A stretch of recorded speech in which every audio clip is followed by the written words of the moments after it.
ఫిలిప్పీన్స్లోని Mindanao ద్వీపంలో భారీ భూకంపం సంభవించింది.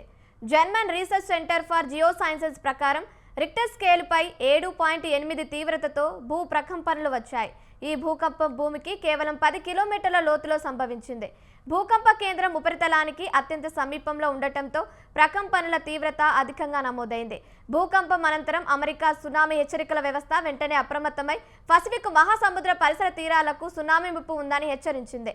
దీనితో ఫిలిప్పీన్స్తో పాటు ఇండోనేషియా అధికారులు కూడా అప్రమత్తమయ్యారు.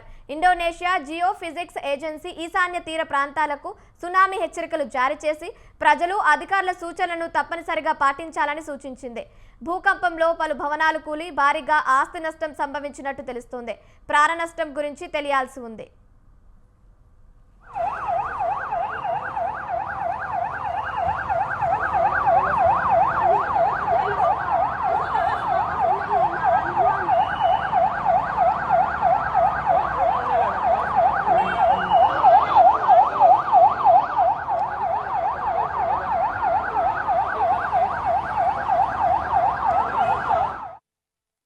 ఫిలిప్పీన్స్లోని మిండనావో ద్వీపంలో భారీ భూకంపం సంభవించింది.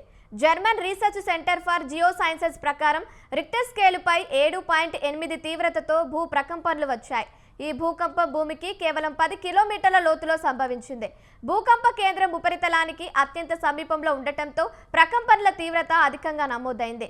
భూకంపం అనంతరం అమెరికా సునామీ హెచ్చరికల వ్యవస్థ వెంటనే అప్రమత్తమై పసిఫిక్ మహాసముద్ర పరిసర తీరాలకు సునామీ ముప్పు ఉందని హెచ్చరించింది. దీనితో ఫిలిప్పీన్స్తో పాటు ఇండోనేషియా అధికారులు కూడా అప్రమత్తమయ్యారు. ఇండోనేషియా జియో ఫిజిక్స్ ఏజెన్సీ ఈశాన్య తీర ప్రాంతాలకు సునామీ హెచ్చరికలు జారీ చేసి ప్రజలు అధికారుల సూచనలను తప్పనిసరిగా పాటించాలని సూచించింది. భూకంపంలో పలు భవనాలు కూలి భారీగా ఆస్తి నష్టం సంభవించినట్టు తెలుస్తోంది. ప్రాణ నష్టం గురించి తెలియాల్సి ఉంది.